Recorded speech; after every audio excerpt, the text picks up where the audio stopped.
Ito po ang mga sangkap po ng ating kalderetang chicken.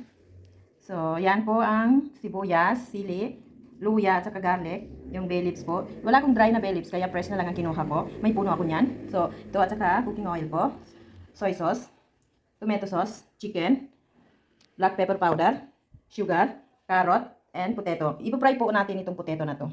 So, okay, titingnan natin kung paano po ito siya ipo-prepare. Kawali.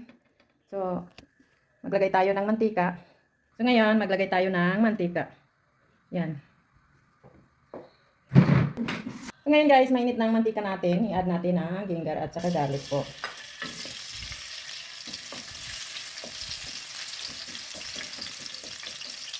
I-add naman natin ang sili.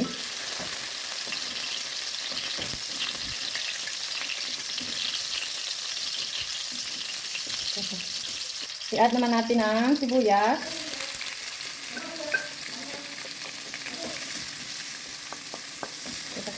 So, ngayon naman, i-add natin ang chicken natin po.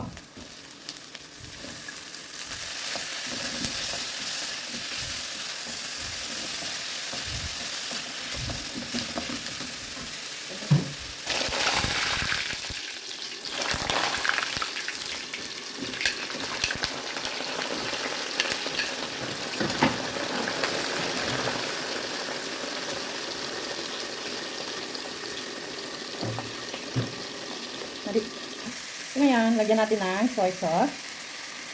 Ay, tomato sauce po. At saka soy sauce.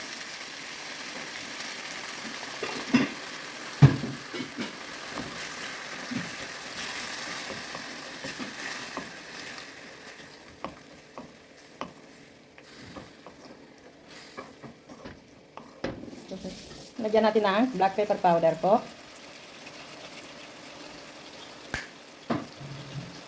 Bay leaves.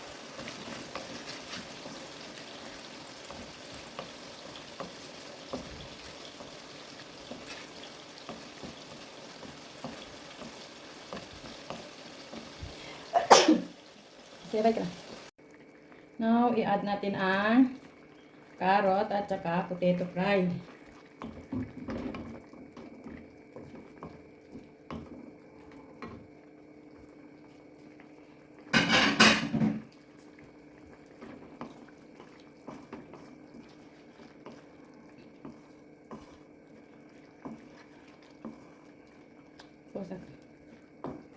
So, ito naman ang aking extra na recipe po. Curry leaves at saka coriander leaves po.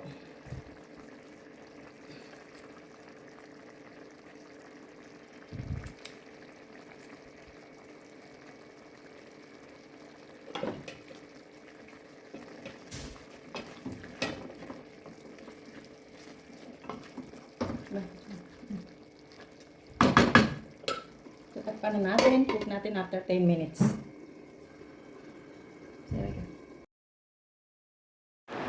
So, kaya na po siya guys. Yan na po ang kalderetang chicken natin. So, thank you for watching. Salamat. Bye.